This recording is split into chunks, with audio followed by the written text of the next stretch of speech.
오늘 제목은 그 크신 인자하심을 따라라는 제목입니다. Today's title is Out of His Great Love.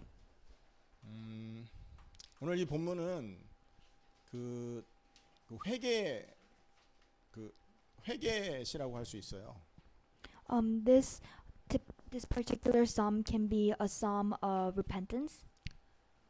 그 내용은 전체적인 내용을 살펴보면 인간 반역의 집요성을 얘기합니다. When we look at this psalm as a whole, it's talking about the persistence of human treason, 계속 반복적으로 죄를 짓는 모습이 나오죠.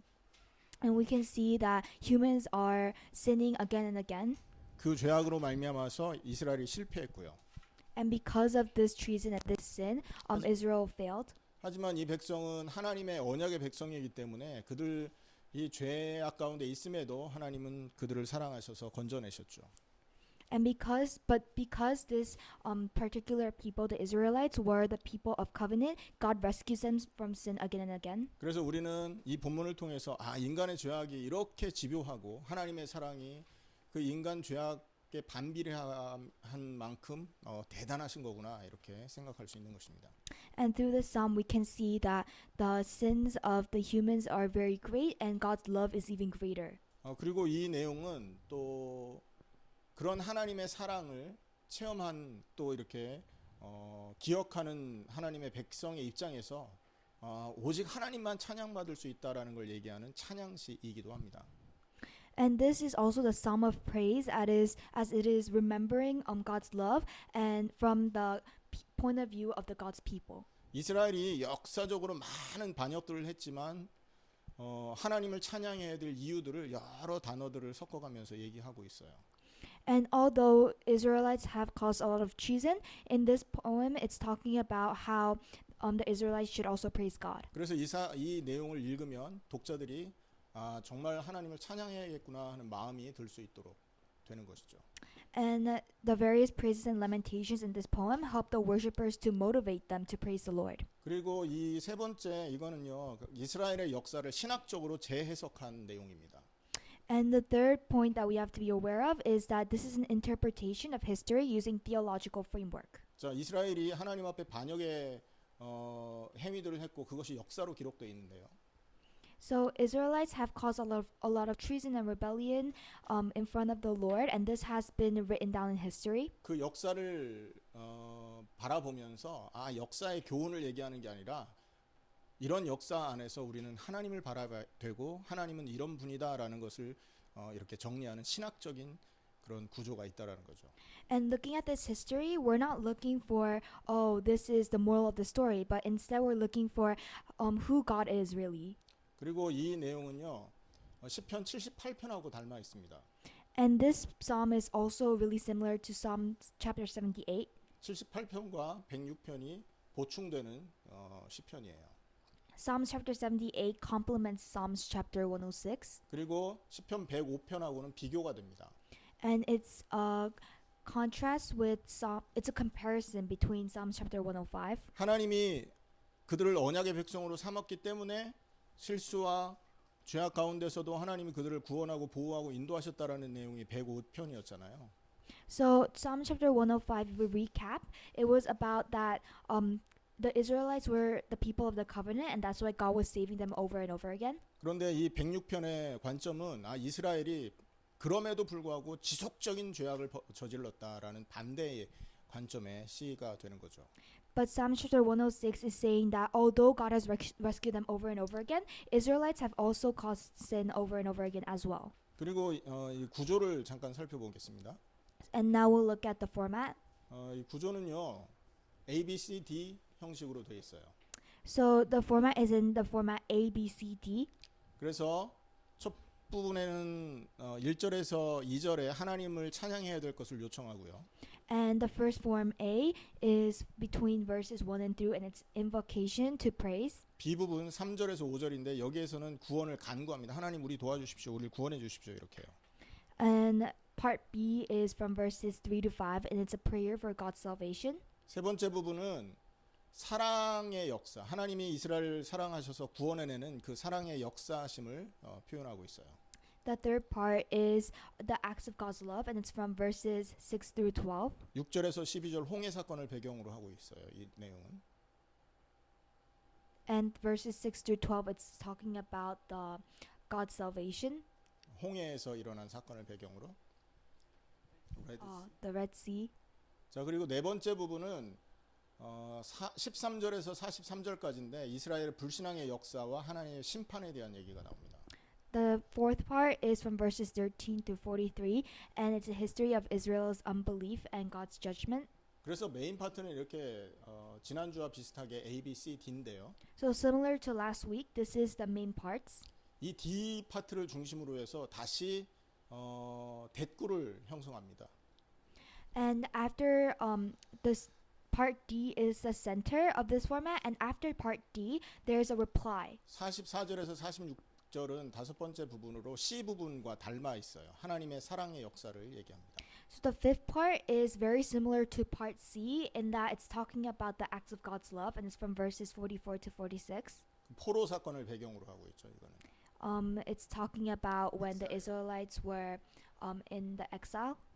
자, 그리고 여섯 번째 부분은 B 부분하고 닮아 있는데 47절입니다. The sixth part is very similar to part B, and it's verse 47, 다시 구원을 강조합니다.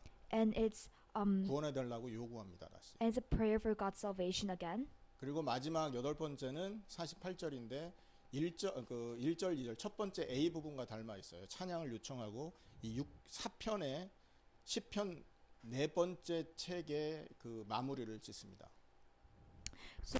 The last part is an invocation to praise, which is very similar to the first part, and it's verse 48, and this finishes the fourth book of Psalms. 자, 1절부터 한번 차근차근 살펴보겠습니다. So we'll start from verse 1. 자, 1절에서는요. 할렐루야 여호와께 감사하라 선하시고 인자하시고 그것이 영원하다 이렇게 말하죠. Verse 1 it says, "Praise the Lord, give thanks to the Lord, for he is good, his love endures forever." 그의 선하심과 영원한 사랑 때문에 예배자는 항상 주님을 찬양해야 된다라는 걸 말하는 겁니다. The hymn and invitation invites the worshiper to praise the Lord for his goodness and eternal love. 이거는 하나님께서 인간을 창조하신 목적이 되는 거죠. And this is a reason why God created the humans. 하나님을 찬양하는 그 배경에는 하나님의 선하심과 그분이 우리에게 은혜 베푸심이 배경이 되어 있는 겁니다. The background behind praising God is because of God's eternal love and his goodness. 그것을 체험한 자들은요. 사실은 하나님을 찬양하지 않을 수 없게 돼 있죠. And people who experience this cannot refrain from praising God. 하나님 앞에 받은 은혜가 많은데 어떻게 찬양 안 하겠습니까? They have received numerous grace from God, and how can they not praise God? 자, 2절에는요. 하나님의 경륜에 대한 얘기를 하고 있는 겁니다. So verse 2 is talking about God's administration. 누가 능히 여호와의 권능을 다 말하며 주께서 받으실 찬양을 다 선포하랴 이렇게 말했죠. Verse 2 states, "Who can proclaim the mighty acts of the Lord or fully declare his praise?" 다 말할 수 없을 만큼 하나님이 이스라엘을 이렇게 경영하신 이스라엘 위에 하나님께서 역사하신 내용들이 너무나 엄청나다. 그걸 단언적으로 얘기하고 있는 겁니다. There are so many things that God has done for the people that they cannot list everything out. 여기서 보면 누가 뭐뭐 하냐라는 그 이렇게 의문형의 문맥이 있죠. If we look at here, there's an interrogative where it's like who can question mark. 이것은요 단언을 만들어내는 히브리어의 용법입니다. 누가 뭐뭐 하냐라는 이것은요.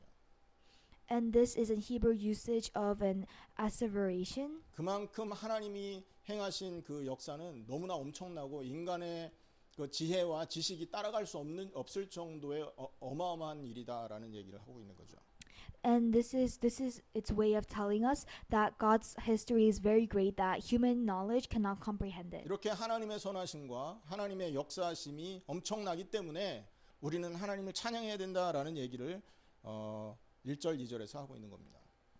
And verses 1 and 2 are saying that since God is very great and he has eternal love for us, we should praise him. 두 번째 파트에서는요. 3절 5절에 구원을 이렇게 요청합니다. So in the second part, verses 3 to 4, it's a prayer for God's salvation. 4절에 나를 기억하시며 주의 구원으로 나를 돌보사라는 말이 있죠. So verse 4 it says, "Remember me, Lord, when you show favor to your people, come to my aid when you save them." 여기에서 이 하나님 앞에 구원을 이렇게 간구하는 자가 그 구원받을 자의 흔들림 없는 조건을 얘기하고 있어요. 구원을 어떤 자가 이렇게 받을 수 있느냐라는 조건이 이렇게 나와 있다고요. So it's listing out the requirements for someone who is going to get salvation. 두 가지 특성이 바로 정의와 공의라는 것입니다. And the two requirements are 3절에 보면 정의를 지키는 자들 공의를 행하는 자가 복이 있다 이렇게 말하죠. So verse 3 it says, "Blessed are those who act justly, who always do what is right." And these two are the main distinctions between the ones who get salvation. 이 복은 구원을 말하는 거거든요. Because this covenant is talking about the 지금 gospel. 이스라엘 백성이 사실 이 시의 배경은 포로 초기의 이 배경을 갖고 시대적인 배경이에요. So this psalm has a historical background of being in the early stages of the exile. 그러니까 지금 포로된 상황에서 이들에게는 거기에 해방되는 게 가장 큰 복이라는 거죠. And to them, being out of this exile will be the greatest grace of all. 그 구원을 누가 받냐라는 겁니다. And who is going to get this salvation and this grace? 정의와 공의를 가진 자가 그걸 받을 수 있다라는 겁니다. People who are just and always do what is right. 여러분 왜 그럴까요? Why? 정의와 공의를 행하는 자들을 통해서 하나님께서는 자기의 왕국을 세우기 때문에 그렇습니다. This is because God creates His kingdom through those who are just and who always do what is right. 하나님의 나라는 정의와 공의를 갖고 있는 그 사람들을 통해서 이루어진다라는 것을 우리는 기억해야 돼요. We have to remember that God's kingdom is set up through those who act just and who always do what is right. 이해되십니까, 여러분? Do you guys 이게 understand? 복받을 자의 기본 조건이라는 겁니다. And this is the basic requirements of someone who is going to get salvation. 우리 스스로는 하나님 앞에 완전한 정의와 공의를 나타낼 수 없는 거예요. By 하나님의 정의와 공의를 우리가 어떻게 따라갈 거예요? by ourselves we cannot express our justness, or we can't do what is always right without God. 그래서 하나님이 그리스도를 이 땅에 보내서 인간이 할 수 없는 정의와 공의를 이렇게 행할 자로 우리를 불러내신 거죠. And this is why God sent Jesus down to earth to fulfill the justness and His actions of righteousness where humans cannot do. 우리가 그리스도를 힘입었다면 하나님 앞에 복받을 자격이 생긴 겁니다. 정의와 공의를 통해서. And if we live within Jesus, then we have the right to be part of God's kingdom. 아멘입니까? 확신하시기 바랍니다. 우리 예수 그리스도를 통해서 우리는 하나님 나라 백성이 됐고 그 구성원들이다라는 확신 가지세요. I hope that you guys can confirm yourselves as the people of God's kingdom. 자, 5절에서 5절 내용을 보면 그 주의 택하신 자가 형통함을 보고 주의 나라의 기쁨을 나누어 가지게 하사 유산을 자랑하게 하소서 이렇게 말하고 있죠. Verse 5 says that I may enjoy the prosperity of your chosen ones, that I may share in the joy of your nation and join your inheritance 이 in 은혜가 giving praises. 이 은혜가 택하신 자 개인에게 이루어지는 것이다. 이 복이 하나님의 택하신 개인들에게 나누어지는 거다라는 얘기를 하는 겁니다.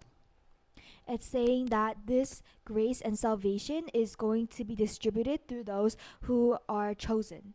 하지만 6절에 우리 조상들처럼 우리가 범죄하여서 지금 이 포로 상황, 이 악한 상황에 우리가 처하게 됐습니다라는 얘기를 하는 거죠. So verse 6 says, "We have sinned as our ancestors did, and this is why they were in the stage of exile." 자, 여기서 한 가지 참고해야 될 것은요. 구원이 우리의 능력으로 주어지는 것이 아니다라는 것입니다. One thing to know here is that salvation is because of our own powers. 4절에 은혜로 나를 기억하시며라는 말이 있죠. Verse 4 it says, "Remember me, Lord, when you show favor to your people. Come to my aid when you save them." 여기서 기억하시며라고 하는데 이 기억이라는 단어는요. 사실은 하나님의 백성을 인도해 달라. 거기에 그 어려움에 처한 백성에게 하나님이 적극적으로 개입해 달라라는 의미가 있는 거예요. So the word remember has the meaning that God leads his people based on the covenant, and that we ask that we actively intervene in the lives of God's people. 다른 말로 이게 구원을 말하는 거죠. And this is salvation. 자, 그런데 이 구원이 이 구원이 하나님이 기억하셔서 주어지는 이 구원이 은혜 때문에 오는 것임을 4절에서 얘기하고 있습니다. 은혜로라는 말을 하고 있지 않습니다. And this salvation given through God's memory is also given through grace, which is stated in verse 4. 에베소서 2장 8절에 그 은혜로 말미암아 믿음으로 구원을 얻었다 한 말씀과 같은 얘기인 것이죠.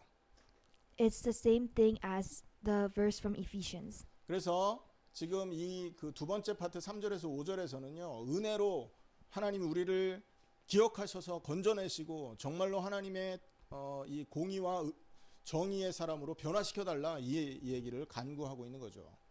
So basically in verses 3 to 5, it's saying that please remember us through your grace and let us become people that are righteous and are just. 세 번째 부분입니다. The third 6절에서 part 12절인데요. is from verses 6 through 12. 하나님이 이스라엘 백성에게 사랑의 역사를 지금 펼치고 계시는 내용들이 설명되어 있어요. And this is talking about the acts of God's love. 6절에 보면 우리가 우리 조상들처럼 범죄하여 사악을 행하며 악을 지었나이다 이렇게 말하고 있죠. Verse 6 it says, "We have sinned even as our ancestors did. We have done wrong and acted wickedly." 여기서 지금 이 저자는요 이스라엘 조상들이 그러니까 지금 생각해 보세요. 포로된 입장에서 바벨론에게 점령당한 입장에서 저 과거의 일을 돌아보고 있는 겁니다. So in verse 6 they're looking to their past in the perspective of the exiles. 이스라엘 백성이 애굽에 정착하고 400년 동안 이스라엘의 애굽에서 노예살이를 했잖아요. So after being settled in Egypt for around 400 years, Israelites have been made into slaves. 그때 하나님의 은혜로 그들은 거기에서 큰 번성함을 누립니다. And through God's grace, they were able to populate. 사실 이 인류 역사상 그 시기만큼 인구가 빨리 증가한 기록이 없대요. And in history, it says that there has been no other periods where the population of a group has been increased so dramatically. 하나님이 그 백성을 선택하시고 언약을 주셨기 때문에 그리고 그 언약 받은 아브라함의 후손들이기 때문에 그렇게 약속 지키기 위해서 기적적인 일을 행하신 것이죠. And because God remembers his promise and his covenant with Abraham, he has led the Israelites to populate so greatly. 나중에 살펴보겠지만 하나님이 엄청난 은혜를 주셔서 그들을 건져내셨지 않습니까? We'll look at this later, but God has granted amazing grace to save them. 그런데 이 저자는 그 가운데서도 이스라엘 백성이 하나님 앞에 엄청난 죄악을 행했다라는 얘기를 강조하고 있는 게 6절입니다. But this author is specifically mentioning that amidst of all this grace and all these amazing things that God has done, the people have sinned over and over again. 그 죄 지었다라는 악한 죄를 지었다는 걸 표현하려고 이 죄라는 이 공용어 죄의 같은 단어를 3번을 반복해서 쓰고 있습니다. To remind the people that the Israelites have sinned over and over again, they use 3 different forms of the word sin. 첫 번째는 거기에 범죄라고 나오죠. 조상들처럼 범죄하여 범죄. The first one is sinned. 두 번째는 사악을 행했다라고 하죠. The second one is done wrong. 그 다음에 세 번째는 악을 지었다. And the third one is acted wickedly. 저 범죄라는 말은요 히브리 말로 하타라고 하는데 빗나가다라는 뜻입니다. So sinned in Hebrew is hata, or it means missed away, 또 잘못 행하다. or go wrong, 그리고 또 죄를 범하다. or to commit sin. 이게 범죄라는 말이고요. And this is the word sin. 사악이란 말은 아와라고 합니다. 히브리 말로. And done wrong in Hebrew is awa. 구부리다라는 뜻이 있어요. It also means to bend, 비틀다라는 말이 있어요. twist, 그리고 불법을 저지르다. to commit an illegal act. 자, 무슨 말입니까? 하나님이 주신 말씀을 자기 마음대로 비틀어 버린 거예요. 그 비틀어서 잘못 붙들고 있었다라는 게 사악한 것이죠. So saying that words that God has given them, they twisted the meanings of these words. 그리고 세 번째 단어 악을 지었다. 악은요 라샤라고 합니다. So the third third word of sin is acted wickedly, and this in Hebrew is lasha. 라샤. 사악하다라는 말이에요. It means to be wicked, 그리고 유죄다라는 겁니다. commit sin, 죄를 범하다 유죄이다. commit sin, and to be guilty. 자, 그래서 이스라엘 사람들이 하나님 앞에 이렇게 돌이킬 수 없는, 씻을 수 없는 범죄한 백성이다 이거죠. So verse 6 is saying that the Israelites are people who have committed unforgivable sins. 하나님은 이스라엘 구원할 때 그들을 향해서 하나님에 대한 불변하는 마음과 죄에 대해서 경계하는 것을 원했잖아요. And while God was rescuing them, He wanted the constancy and the vigilance. 그런데 그들은 그러한 하나님의 기대를 저버리고 자기 마음대로 인생의 길을 살아갔던 것이죠. But they have not applied themselves to this, and they have lived on their own. 그럼에도 하나님은 그들을 찾아가셔서 그들을 씻기시고 그들을 회복시켰다라는 게 또 엄청난 은혜라는 겁니다. But God has still come forward to them, and He has rescued them, and this is a great grace. 죄악 가운데서도 하나님이 이스라엘 이렇게 보호하는 이유는 그들이 아브라함의 언약의 백성이기 때문이잖아요. And while this is all because they are descendants of Abraham. 그런데 그 언약 때문에 하나님이 이스라엘 보호하는 그 배경에는 사실은 하나님의 큰 사랑, 인자가 포함되어 있다는 것을 기억해야 됩니다. But not only because that they were descendants of Abraham, it's also because of God's great love and grace. 얼마나 큰 죄악을 저질렀는지 8절에서 12절에 나오는데요. And in verses 8 through 12, it tells how great the sins of Israelites were. 7절에서 7절부터 보겠습니다. 우리 조상들이 애굽에 있을 때라는 말이 있어요. We'll start from verse 7, and it starts with when our ancestors were in Egypt. 애굽에 있을 때라는 말은 이스라엘이 시작됐을 때부터라는 말입니다. And this refers back to the time when Israelites started. 이스라엘은 여러분 홍해를 건너오면서부터 시작된 거 아닙니까? So the whole history of Israelites, or their identity, all started from when they crossed the Red Sea. 홍해 이전에는 이스라엘이라는 나라가 없었어요. And before they crossed the Red Sea, there was no country named Israel. 그렇기 때문에 이스라엘이 나라가 생기기 전부터, 생길 때부터 이스라엘은 하나님 앞에 범죄한 백성이다 이렇게 말을 하는 겁니다. So this particular verse is saying that even before the country of Israel was created, and Israelites have sinned against God. 자, 한번 생각해 보세요. 하나님이 이스라엘을 애굽에서 건져낼 때 10가지 재앙을 일으켰죠. So let's think for a second. When God was rescuing from Egypt, He had done 10 miraculous things. 그런데 그들은요, 그 10가지 재앙으로 해서 이스라엘이 애굽에서 나온 이후에 홍해에 딱 다다릅니다. After these 10 miraculous things, they come across the Red Sea. 거기서 그들이 했던 일 기억하십니까? Do you guys remember what they did? 여러분, 10가지 재앙으로 이스라엘은 절대로 꺾을 수 없던 애굽이 꺾인 그 엄청난 기적 앞에서, 기적을 보고 곧바로 홍해 앞에서 하나님을 원망하고 이렇게 불평했잖아요. When they saw that they couldn't cross the Red Sea, they immediately started complaining. 그게 7절에 크신 인자를 기억하지 아니하고 바다 홍해에서 거역하였나이다라는 이 내용의 배경되는 사건이라는 거죠. And that's the background behind verse 7, where it says, They gave no thought to your miracles, they did not remember your many kindnesses, and they rebelled by the sea, the Red Sea. 심지어 하나님의 권위와 왕권에 저항까지 합니다. 그 자리에서 이들이요. And in that very spot, they have also complained, and they have also rebelled against God's great power. 하나님의 역사를 본 즉시로 이들이 하나님의 왕권을 거부하고 왕권을 부인하고 하나님을 거부했다라는 건 엄청난 죄악인 거죠. So it's saying that immediately after they saw the great miracles that God has performed, they immediately start turning back against God. 하지만 8절에서 12절에는요. 그럼에도 불구하고 하나님이 그들을 건져내셨다라는 얘기가 기록되어 있습니다. But in verses 8 through 12, it says that although the Israelites were not for God, God has still rescued them. 이게 하나님의 인자하심이죠. And this is God's grace. 왜 그렇습니까? Why? 자기 이름을 위해서. For His name. 그리고 큰 권능을 온 땅이 알게 하기 위해서 하나님 그들을 건져내셨다라는 거죠. He has rescued them for his name and to show the whole world what great power that he has. 9절에는 그 구원이 얼마나 큰 권능에 의한 결과였는지가 나옵니다. In verse 9, it says how great of a power that God had. 홍해를 꾸짖으시니 곧 말랐다 이렇게 나오죠. It says that he rebuked the sea and it dried up. 하나님이요 말씀으로 홍해를 굴복시켰다라는 겁니다. And it's saying that God has rebuked the sea with his God has dried up the Red Sea with his might. 하나님의 권능은 여러분 세상의 신의 능력과 권능과 비교가 안 된다는 얘기예요.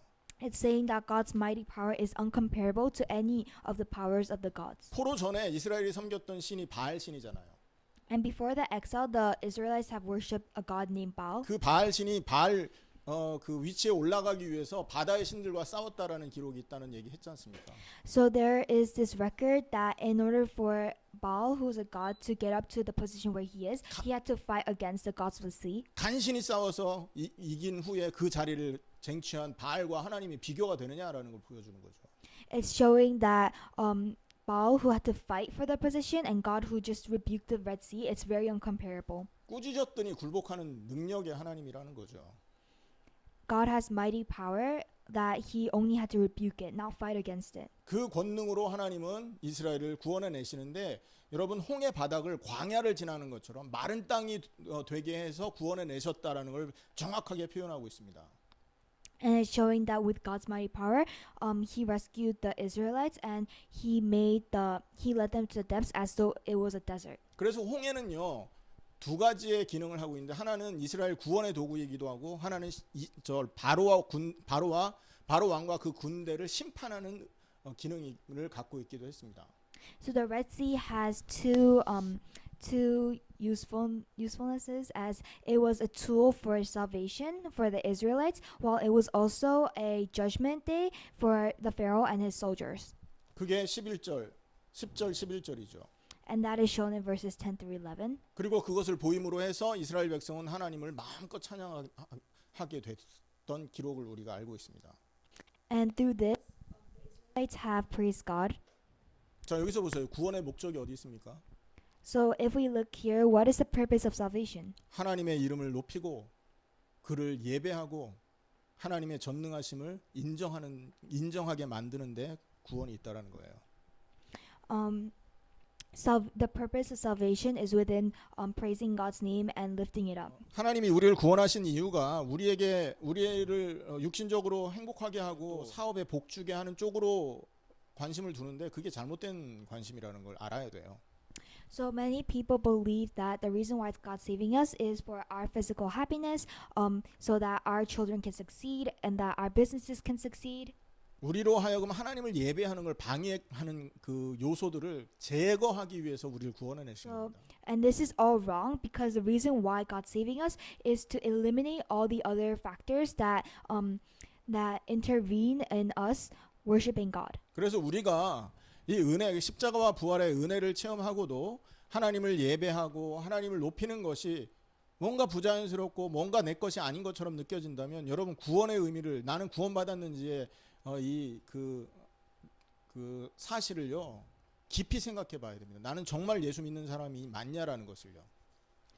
So even after we die with the cross and resurrect along with Jesus, and our worship still feels very unnatural, we have to think about our salvation again, and we have to think about whether our salvation has been actually made. 자기 아들을 우리에게 허락하셔서 우리에게 내어주셔서 자기 아들을 십자가의 죽음에까지 내어주면서 우리를 구원해냈는데 그 은혜와 사랑이 나에게 아무런 감각이 없이 느껴진다면 문제 있는 거 아닙니까 여러분? It's a problem when God has sacrificed His Son to save us and we still can't really feel anything for His grace and His love.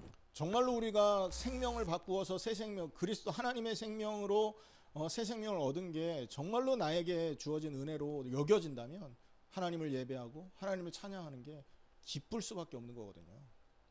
If we feel that the salvation God has given us is a real grace to us and it's focused on us, then our praise and our worship becomes joyful. 자, 네 번째 부분입니다. Fourth part. 여기에서는 가장 긴 부분이고요. 이스라엘의 불신앙과 불신앙의 역사와 하나님의 심판의 내용이 기록되어 있어요. So this is the longest part, verses 13 to 43, and it's talking about the history of Israel's unbelief and God's judgment. 이스라엘이 어떻게 하나님을 배교했는지의 역사가 가득 기록되어 있다는 거죠. And it's filled with the history of Israel's apostasy. 13절에서 33절까지는 이스라엘의 초기 역사가 기록되어 있습니다. So Israel's early history is recorded in verses 13 through 33. 그 초기라면 어디겠어요? 광야하고 가나안 정복 전이겠죠. So by the early history, we mean that it's the history while Israel was in desert and before they conquered Canaan. 34절에서 39절까지는 가나안을 정복한 이후의 역사입니다. So verses 34 to 39 is recorded of the history after the conquest of Canaan. 연대기적인 관점이 아니라 사실은 이스라엘 배반과 심판의 신학적인 그 모티브를 근거로 이렇게 순서를 지금 갖고 있어요. So the chronological sequence is secondary as it is more concerned with the theological motives of Israel's betrayal and judgment. 그리고 이스라엘의 불순종과 심판 사이에 그 인과관계가 마지막 부분의 절정 클라이막스를 이루고 있습니다. 43절까지, 35에서 43절까지.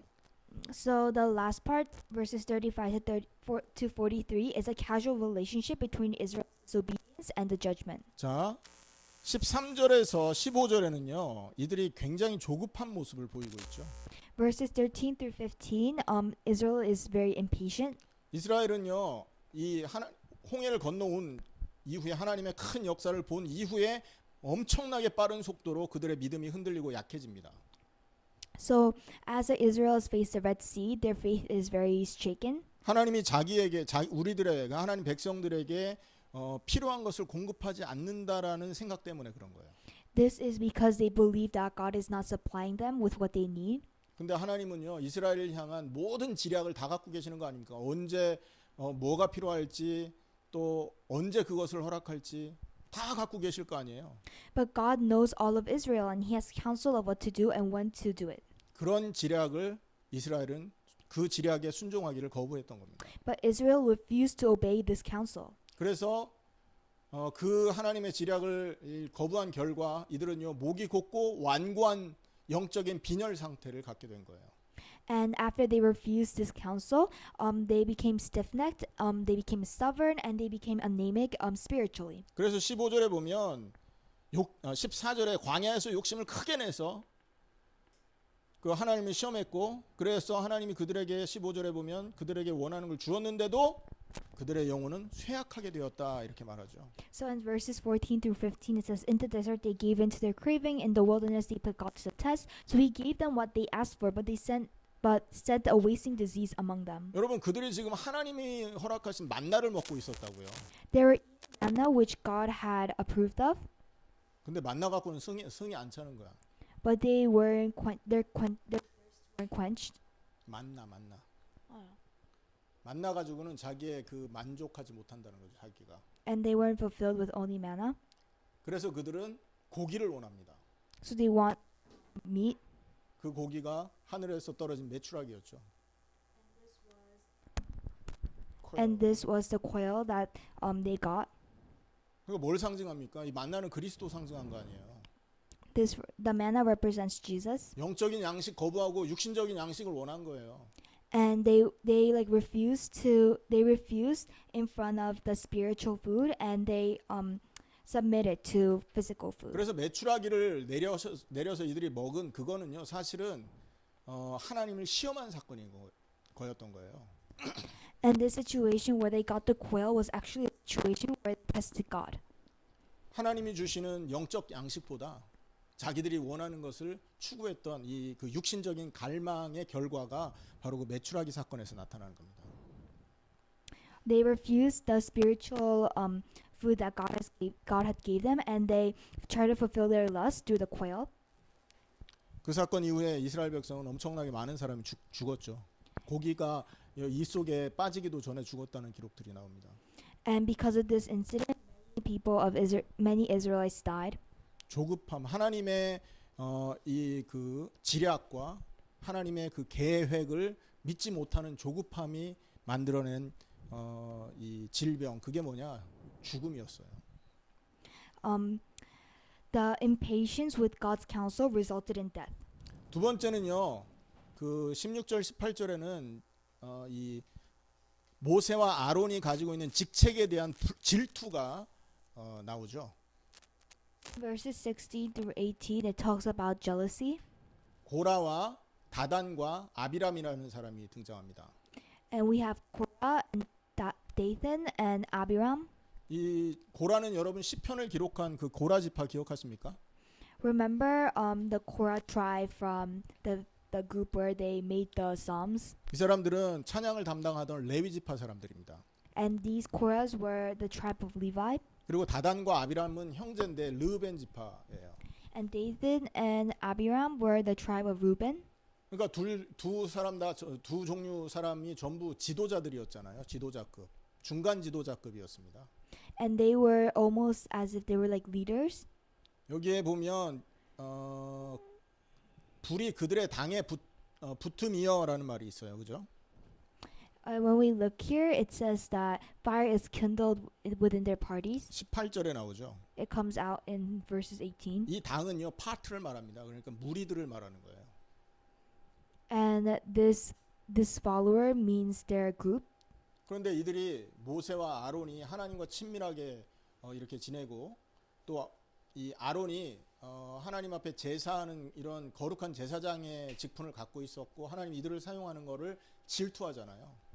So they were very jealous of Moses' close relationship with God and Aaron's holiness and his position. 그 결과 아비람을 따르고 있던 고라와 다단과 아비람을 따르고 있던 250명은요 불에 타서 죽게 되고요. And as a result, the 250 followers of Dathan and Abiram are killed. 그리고 그들을 따르던 다른 백성의 무리는 땅이 갈라져서 갈라진 땅에 이들이 묻히는 그런 엄청난 재앙이 임하게 됐었죠. And the other people of the Israelites die as in front of open land. 질투가 일으키는 배경을 이 사건의 결과를 얘기하고 있는데요. And this incident is talking about the consequences of jealousy. 이 사람들이 몰랐던 게 하나 있습니다. There's one thing that these people did not know. 자, 고라, 다단, 아비람은 이 모세와 아론의 직분을 굉장히 탐냈지만 사실 모세와 아론은 그거를 하고 싶어서 한 게 아니에요. Korah, Dathan, and Abiram they were all very envious of the position that Aaron had, but in reality, Aaron and Moses did not have this position because they wanted to. 출애굽기 3장에 보면 모세가 하나님께서 찾아오셔서 너 이거 해라 할 때 여러 번 거부했다고요. And when we look in Exodus chapter 3, when God comes over to Moses and tells him to take this position, Moses refuses several times. 모세와 아론을 통해서 하나님이 하실 계획이 있었기 때문에 그들을 선택했는데 이거를 고라와 다단 아비람이 몰랐었던 거죠. Korah and Dathan and Abiram did not know that God had a plan for Israelites using Aaron and Moses, and that's why God had chosen them. 영적인 그 사역을 육신적으로 바라봤기 때문에 생긴 일인 거예요. This is because they looked at a spiritual incident using their own physical eyes. 그러니까 자기의 만족을 위해서 그 자리를 탐하니까 이런 일이 벌어지는 거 아닙니까? They were envious of that position because of themselves, and this is what happens. 교회에서도 있잖아요. 하나님의 일을 막 우리에게 맡겼을 때 이것을 나의 육신의 욕망을 채우기 위해서 혹은 육신의 원하는 것을 위해서 그걸 맡았다면 반드시 무너지게 돼 있고 여러분 헤롯 성전이 무너지는 것처럼 무너뜨려지게 돼 있습니다. And this applies to churches as well. If we try to take a position over because of our own wants, then the same thing is going to happen to us. 하나님이 우리에게 맡겨주신 영적인 많은 직분들이 있잖아요.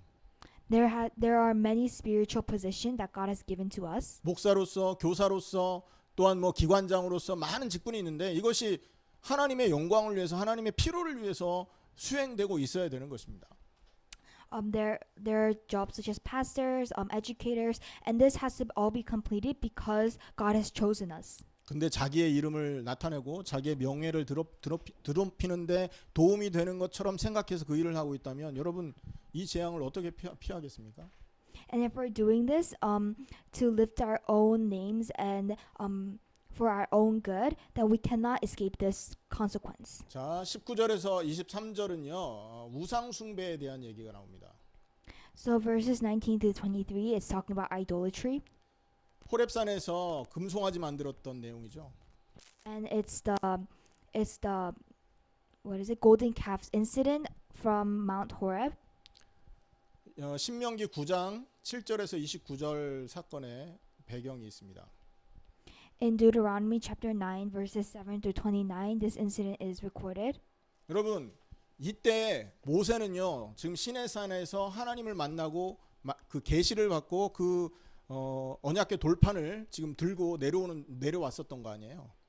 So amidst of all this, Moses was in Mount Sinai. He had the 10 covenants in his hands, and he was coming down. 그런데 한쪽에서는 금송아지 만들어 놓고 이게 우리를 인도한 하나님이다라고 하고 있어요. But on one side, the people of Israel made a golden calf, and they were worshiping it.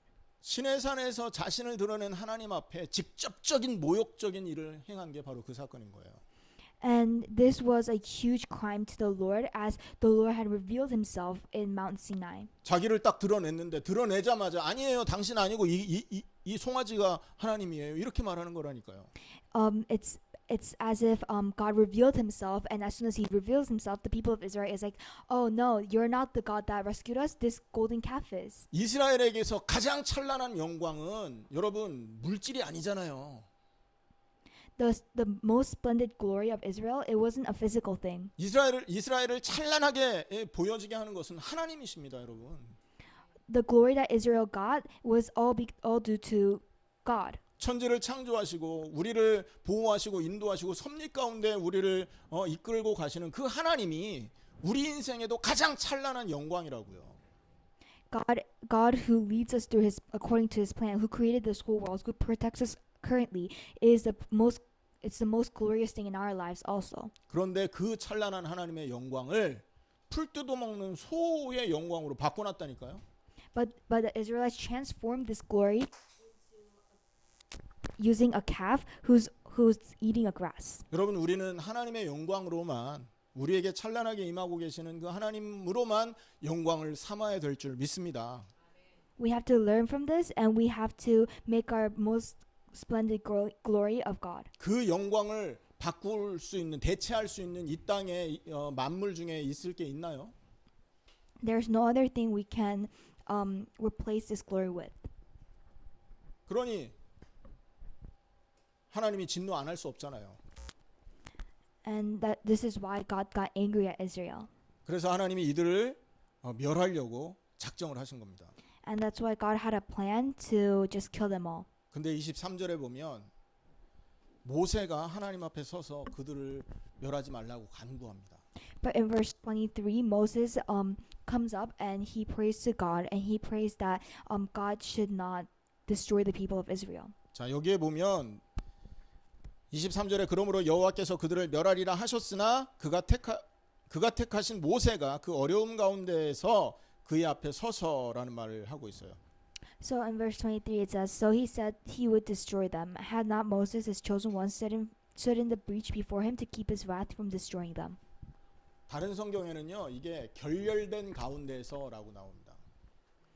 하나님과 언약이 깨뜨려진 그 가운데서라는 말인 거죠. And in a different Bible, it says amidst of the broken covenant. 그리고 그의 앞에 서서라고 하는데 이 말은 군대 용어입니다, 여러분. Stood in the breach라고 나오는데요, 군대 용어예요.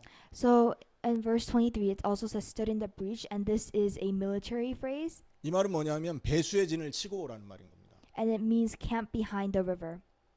전쟁이 났는데 적군들과 결사항전을 하기 위해서 이 전쟁에서 지면 나는 죽을 것이다. 그래서 뒤에 그 퇴로가 없는 거예요. 강을 뒤 배경으로 하고 싸우는 거죠. 그러니까 죽든지 살든지 둘 중에 하나라는 겁니다. And this camp behind the river, it's a phrase where it's describing a valiant soldier fighting for his life with his enemies. 목숨을 건 모세의 도전으로 하나님은 그 진노를 꺾어버리십니다. And because of this, God resides in his anger. 여러분, 이러한 중보자가 있다는 것은 이스라엘에게 얼마나 큰 은혜인지 몰라요, 여러분. And it was a great grace that this type of mediator was even there. 그런데 하나님이 그 모세의 기도를 듣고 이스라엘에게 진노를 거두시죠. And because of Moses' prayer, God takes back his anger. 그 백성을 멸하지 않을 것이다. 이렇게 약속합니다. He promises to that he will not destroy the people of Israel. 하지만 모세는요. 하나님과 이렇게 결사항전을 할 때 모세는 생명을 잃지 않았잖아요. And while Moses was fighting for his life, Moses did not lose his life. 그러나 예수님은 어떻습니까? But what about Jesus? 우리의 죄악을 용서해 달라고 하나님 앞에 간구할 때 십자가에 자기 목숨을 내놓으십니다. When Jesus was praying for our salvation with his life, he died on the cross. 우리처럼 불의한 자, 우리처럼 죄악에 둘러싸여 살아가는 우리를 위하여 하나님은요 죄 없으신 그리스도의 목숨을 거두어 가셨다고요. And for our sins, God has taken the life of sinless Jesus. 그러한 중보자를 저와 여러분이 믿고 사는 것입니다. And we are believing in this mediator. 하나님께서 자기 아들을 아끼지 않고 우리에게 허락하셨는데 우리에게 무엇인들 허락하지 않겠느냐? 로마서 8장 32절 말씀이란 말이에요. God has given up his only son, and therefore what cannot 무엇이든 어떤 것도 다 줄 수 있다 이 말이죠. and since he has given up his only son, God can give us anything. 그런 하나님을 그런 인자하신 하나님을 우리는 믿고 있는 거고 그 하나님을 찬양해야 될 줄 믿습니다. And we are believing in this righteous God, and and therefore we have to praise him. 그리고 또 24절에서 27절에 불신앙이 나오죠. And verses 24 to 25, unbelief is there. 그 결과는 죽음이었습니다. The consequence of unbelief is death.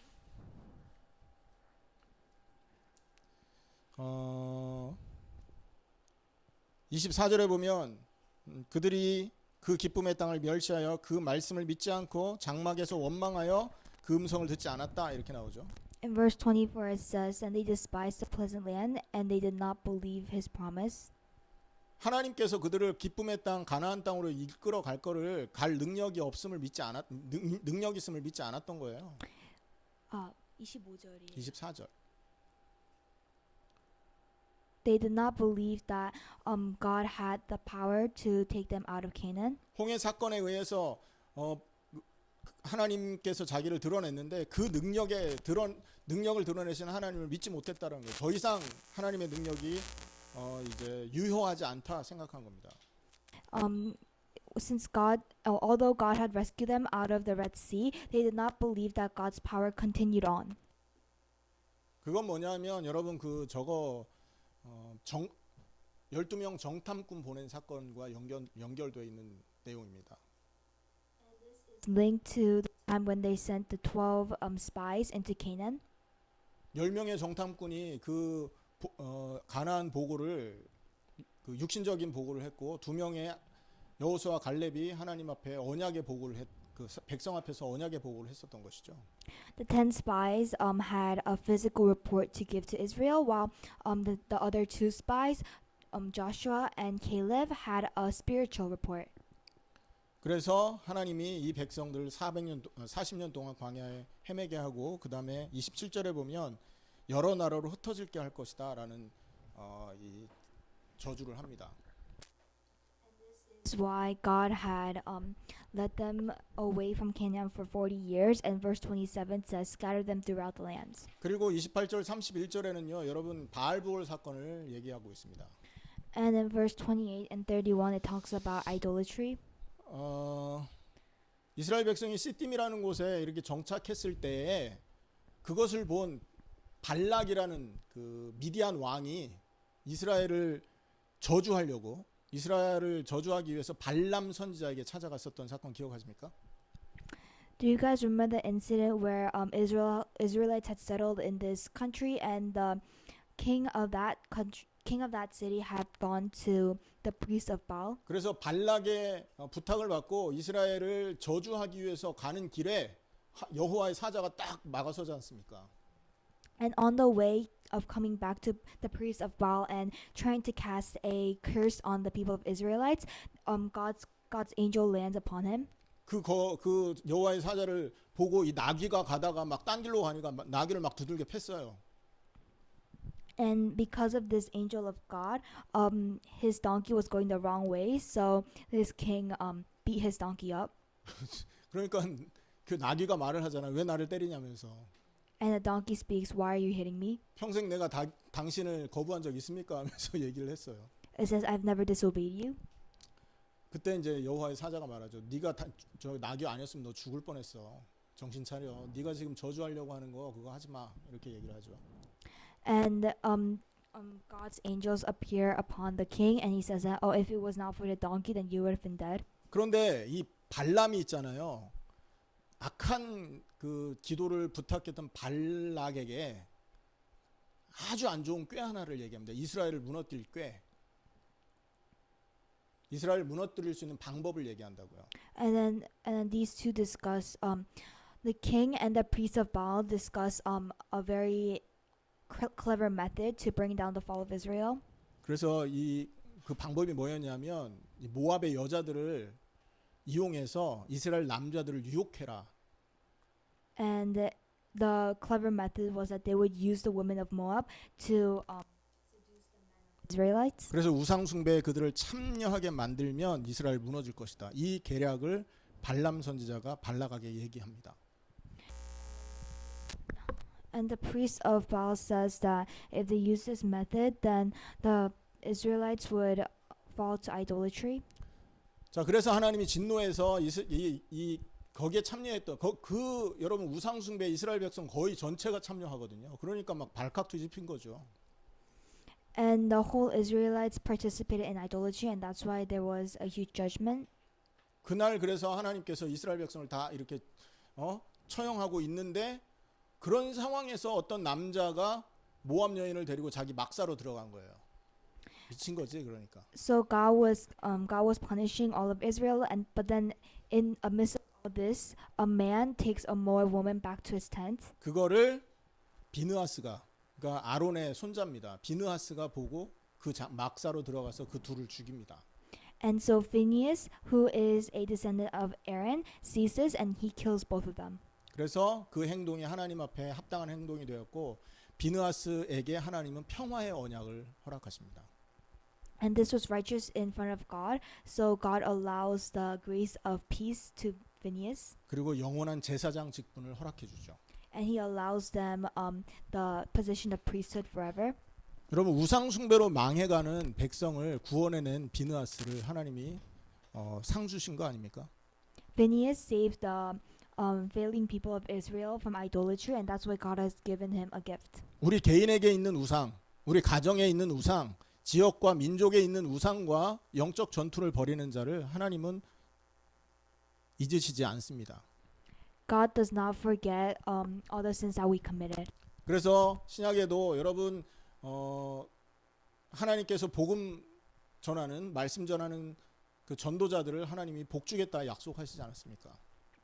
And when we look at the Bible today, God says that He would present gifts to all those who go against idolatry. 우상과 싸우시는 여러분 되길 축원합니다.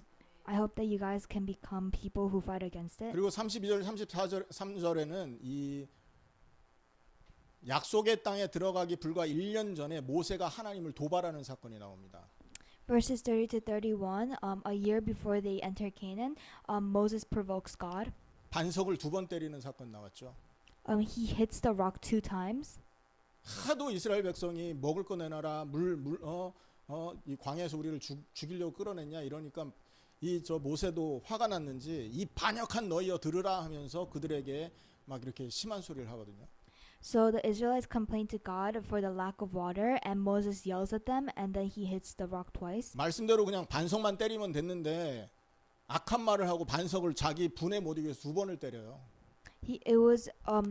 Moses only had to hit the rock once, but because of his anger, he yells at the Israelites and he hits the rock twice. 그 결과 모세는요 재난을 당하게 되죠. 가나안에 들어가지 못하는 재난을 받습니다. And therefore he receives a punishment from God that he is never allowed to enter the land of Canaan.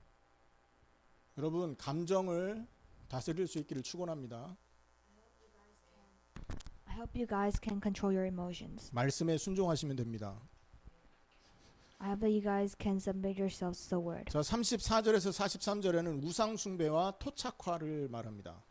Verses 33 to 43, it's talking about idolatry and acculturation. 가나안에 들어가서 하나님께서 하지 말란 그 이방 여인들과 결혼을 이제 막 무차별하게 무분별하게 진행을 했죠.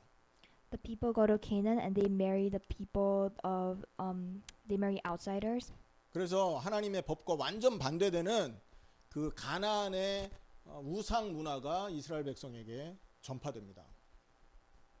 So the culture of the foreigners, which are completely opposite to the culture of God, is presented to Israel. 문제는 뭐냐면 이게 그 백성 개인의 문제가 아니라 전체 백성의 문화로 자리 잡았다라는 게 문제예요. And this is a problem because it was not the culture of individuals, but it was the culture of a whole country. 삶의 방식이 되어버린 거죠. It became its way of life. 우상 숭배, 그 희생 의식, 그 가나안 사람들이 행하는 희생 의식, 막 돼지 피 뿌리고 하는 거, 하나님이 정한 율법 말고 하는 희생 의식이 있죠. 그리고 인신 제사, Idolatry, sacrificial rites, and human sacrifices, 그리고 살인, and murder. 이런 악한 관습이 이스라엘 삶의 방식이 됐다는 겁니다. These evil customs became the way of life for Israelites. 이런 다양한 방법으로 이스라엘 사람들은 하나님의 언약을 더럽혔습니다. And through these various methods, they have dirtied God's laws, defiled God's laws. 그리고 39절에 보면 그들의 행위로 더러워지니 그들의 행동이 음탕하다 그랬죠. In 39, it says that, verse 39 says that they have defiled themselves in what they did, and their deeds they prostituted themselves.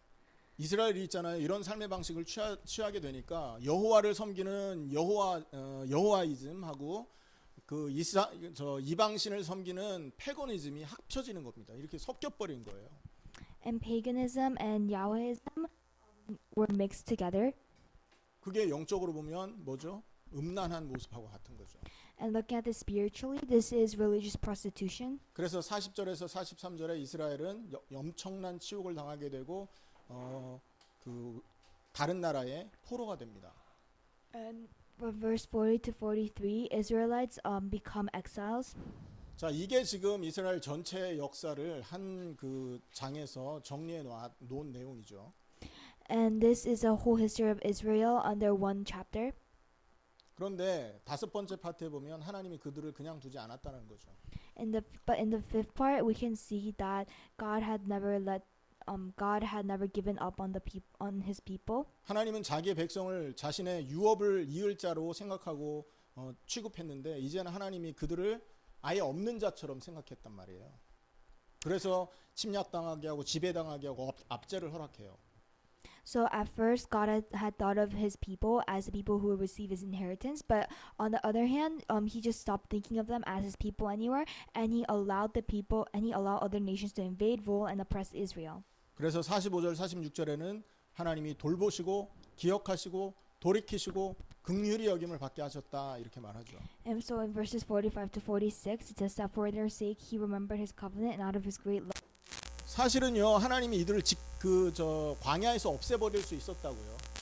God could have gotten rid of them in the desert. 근데 그들이 돌아오기를 하나님은 수백 년 동안 기다렸던 겁니다. But God had waited for a couple hundred years to wait for them to come back. 하지만 그들이 그들의 행위를 돌이키지 않자 하나님은 그 광야에서 자기가 마음 먹었던 대로 이방에게 그들을 흩어버리신 거죠. But since they did not come back, God had allowed other nations to take care of Israel. 근데 하나님이 그냥 흩은 거 아니잖아요. 그들에게 탄원도 하시고 부탁도 하고 돌아오라 막 이렇게 권고도 하시고. 근데 그들은 듣지 않았었지 않습니까? God had asked for them to come back. God had persuaded them to come back, but they did not come back. 그런데 그럼에도 불구하고 하나님은요 이스라엘 백성을 다시 회복시켰다라는 거. 이게 얼마나 큰 하나님의 자비이시고 인자하심인지 우리는 상상할 수가 없는 것이죠. Although this was a huge problem, God had still loved Israel, and He rescued them again. 여섯 번째는요 구원을 다시 강구합니다. 두 번째 파트하고 비슷하게. Verse 6, it talks about prayer for God's salvation. 47절에 보면 우리를 구원하사 여러 나라로부터 모으시고 회복을 말하죠. In verse 47, it says, Save us, Lord our God, and gather us from the nations, that we may give thanks to your holy name and glory in your praise. 그리고 주의 거룩하신 이름을 감사하며 영예를 찬양하게 하소서 이렇게 말합니다. And it says that we may give thanks to your holy name and glory in your praise. 하나님을 찬양하고 예배하는 게 이렇게 큰 축복임을 우리는 기억해야 됩니다. We have to remember that praising God and worshiping Him is a great grace. 이스라엘이 누리지 못한 그 축복을 우리는 그리스도를 통해서 누리고 있음을 기억해야 된다는 거죠. The grace that Israel was not able to have, we are allowed to have because of Jesus. 그리고 7절에 일곱 번째 48절에 하나님께 찬양해야 될 것을 요청하면서 이 본문이 마무리됩니다. And in verse 48, the last part, it's an invocation to praise, and this chapter ends. 이 48절은 1절, 2절하고 대꾸의 관계를 갖고 있고요. It's in a reply form of verse 1 and 2. 인클루시오라고 하고요. It's an inclusio. 그 다음에 시편 4권의 네 번째 책의 마지막 부분입니다. 이게. And this is the last part of the book 4. 그러면서 이 4권의 주제 하나님의 통치와 그분의 인자하심을 영원히 송축해야 된다라는 얘기를 하면서 이 책을 마무리를 하는 거죠. Whole main idea of chapter 4, where we have to proclaim God's love, we have to worship Him, and we have to thank Him for His righteousness. This all ends with this chapter. 자, 오늘 우리가 이 내용을 통해 기억해야 될 게 있습니다. And through this, we have to remember something. 첫 번째, 인간의 범죄가 얼마나 지독하냐라는 거예요. We have to know how bad the treason of the sins of the humans are. 엄청난 은혜를 받은 이스라엘은 계속 범죄합니다. The Israelites received amazing grace, but they have kept on sinning. 인간의 죄가 스스로 힘으로 해결 안 되는 걸 얘기하고 있는 거예요. This shows that sin cannot be controlled through only the works of humans. 이 죄가 얼마나 지독하냐? 이스라엘이요 자기 죄를 스스로 해결할 수 있다 생각하고 율법 행위를 막 강조했잖아요. This sin is really bad up to a point where the Israelites believed that they could control their own sins through laws. 그러다가 인생의 모든 문제 해결하러 언약대로 오신 그리스도를 십자가에 못 박아 죽이는 실수도 범합니다. And in the process, they killed Jesus. 여러분 창세기 3장 이후에 온 땅에 죄가 관영해졌잖아요. 그래서 하나님 홍수로 그들을 싹 쓸어버립니다. In Genesis chapter 3장에서 시작된 in starting from Genesis chapter 3, the sin, the people have sinned over and over again up to a point where God creates a flood to flood out all the people. 홍수로 쓸어버리면 없어져야 되지 않습니까? 이 죄가. This sin should be gone after all the flood has been ended. 근데 이 죄는 만물은 다 없어지는데 이 죄는 살아남아서 노아와 그 일가족을 또 공격했죠. Although all the people have been missing, the sin has been kept on remaining, which attacked Noah and his family. 여러분 우리가 가지고 있는 죄가 그런 것입니다. And this is a sin that we have today. 우리 스스로는 절대 거룩해질 수 없음을 인정하셔야 됩니다. We cannot be holy by ourselves. 두 번째 기억해야 될 것, 하나님은 인자하셔서 사랑의 방법으로 아들을 우리에게 허락하셨다는 겁니다. The second part that we have to remember, God is a God of love, and He gave us a method using His Son. 이 죄가 지독하게 없어지지 않는 이유는요, 이 죄가 본성의 본성이기 때문에 그래요. 죄의 본성을 가지고 태어나기 때문에 우리는 죄성을 바꿀 수가 없는 겁니다. The reason why we cannot get rid of this sin is because it is our natural instinct. 본성을 바꿀 수 있는 방법이 죽음 외에는 없는 거예요. The only way we can change our instinct is to die. 그래서 구약에는 짐승을 죽이는 방법으로 해결했고 신약은 그리스도를 죽음에 내어 줌으로 그 십자가에 이렇게 동참함으로 죄악의 본성에서 빠져나올 수 있는 겁니다. In the Old Testament, the instinct was killed through the sacrificial rites, and in the New Testament, Jesus became our sacrificial lamb. 그래서 우리는 질문해야 됩니다. And we have to ask ourselves, 예수님이 죽으신 것이 나의 죽음이냐? 정말 내가 죽은 것이 맞냐? is the death of Jesus my death, or am I sure that it is just, or am I thinking that this is just not my death? 예수님의 죽음이 내 것이냐? 이 질문을 하시라고요. Is it mine or is it not? 아멘, 내 것이다. 그러면 그때부터 우리는 새로운 피조물이 된 것을 기억해야 됩니다. If it is mine, then we have to remember that if it is mine, then we become new people. 마지막 세 번째 기억해야 될 것, 하나님의 사랑을 믿는 자는 하나님을 예배하고 하나님께 영광 돌려 드리는 삶을 최우선으로 둔다라는 겁니다. The third part that we have to remember is that if we believe in God's love, then God becomes our utmost priority. 여러분 가시나무 심었는데 사과 열매가 맺히지 않지 않습니까? When we plant a thorn bush, we don't expect an apple to be its fruit. 십자가와 함께 죽은 그래서 본성이 완전히 새로워진 사람이 맞다면 그 열매는 이 예수님을 통해서 하나님과 교제하고 하나님을 예배하고 찬양하는 것으로 나타난다라는 걸 기억하셔야 돼요.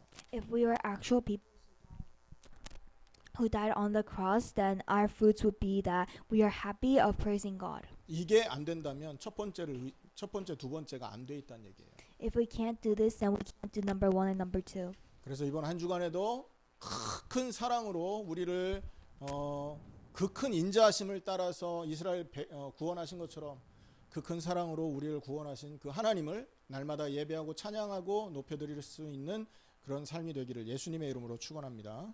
And this week, I hope that you guys